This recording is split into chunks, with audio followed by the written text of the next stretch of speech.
নরসিংদী রায়পুরা উপজেলার নীলিক্ষা ইউনিয়নের আতশালী বাজারে বিএনপির প্রধান কার্যালয় উদ্বোধন করা হয়েছে। এ সময় নীলক্ষায় দুদলের সংঘর্ষে গুলিবিদ্ধ হয়ে নিহত মামুনের পরিবারের পাশে দাঁড়ান বিএনপির মনোনীত প্রার্থী ইঞ্জিনিয়ার আশরাফ উদ্দিন বকুল ও জেলা বিএনপির সাংগঠনিক সম্পাদক রফিকুল আমিন ভুইয়া রুহিল।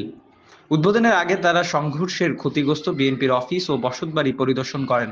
অনুষ্ঠানে জেলা উপজেলা বিএনপি এবং অঙ্গ সংগঠনের নেতৃবৃন্দ উপস্থিত ছিলেন। আমরা তো গণতন্ত্রে বিশ্বাস করি, আমরা বিশ্বাস করি এদেশে সব দল রাজনীতি করবে, সব দলের নেতাকর্মীরা রাজনীতি করবে, এটাই আমরা চাই। আমাদের দলের কিন্তু মূল লক্ষ্য, উদ্দেশ্য এবং গণতন্ত্রে কিন্তু বারবার এই কথাটা বলা আছে, তাই না? তা আমরা এসেছি আপনাদের সাথে সাক্ষাৎ করার জন্য, আপনাদের খোঁজ খবর নেওয়ার জন্য। আপনারা জানেন এই 5ই আগস্টের পরে এবং 5ই আগস্টের আগে এই মোট 3.5-4 বছর যেখানে নীলক্ষা ইউনিয়নে অতীতে বিভিন্ন জায়জামেলা হয়েছে, এই 4 বছরের মধ্যে কিন্তু আশ্চর্য হলেও সত্য এবং এটা ভালো, আমরা আনন্দিত, আমরা খুশি। বিগত 4 বছরে কিন্তু কোনো ঝামেলা হয় নাই, ঝগড়াঝাটি হয় নাই। হঠাৎ করে একটা জিনিস লেগে গেল। আমরা যারা রাজনীতি করি, আমি মনে করি এটা আমাদেরই ব্যর্থতা। আমরা কেন জানতে পারলাম না যে এই ধরনের একটা বিষয় লাগার সম্ভাবনা আছে বা একটা জটিলতা হয়েছে বা একটা সমস্যা তো একদিনে হয় না, শুরু হয় আস্তে আস্তে, এটা বাড়ে, বাড়তে বাড়তে এক পর্যায়ে আপনাদের মধ্যে দুই পক্ষের মধ্যে একটা সংঘর্ষে চলে যায়। নীলক্ষার সম্মানিত এলাকাবাসী, আসসালামু আলাইকুম।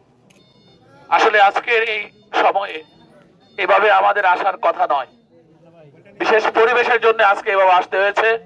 আমরা হয়তো একটা সমাবেশ করে আপনাদের সাথে কথা বলতাম, নির্বাচনী প্রচারণা করতাম, তফসিলের পর আপনাদের সাথে আরো সুন্দরভাবে মিশতাম, কিন্তু যে পরিবেশটা সৃষ্টি হয়ে গেছে সেটার জন্য আপনারা বুঝতে পারছেন কতটুকু ক্ষতি হয়েছে।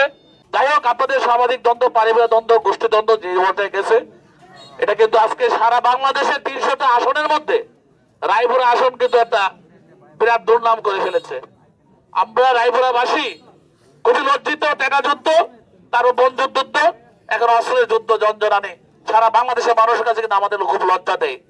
একজন স্বরাষ্ট্রমন্ত্রী এসে যদি যখন বলে যে আজকের এই সময় যে রায়পুরাতে অস্ত্রে ভর্তি, এখন কম্বিং অপারেশন দিতে হবে, আমি এটুকু বলতে পারি, কম্বিং অপারেশন হলে আপনারা কেউ ঘর থেকে বেরোতে পারবেন না। আপনাদের প্রত্যেকে যেমন পাসপোর্ট দেখায়, যেমন বিদেশ যেমন লাগে, ঘর থেকে বেরোলে আইডি কার্ড দেখাইয়া তারও বেরোতে হইব। দৈনিক আজকের বাংলা .net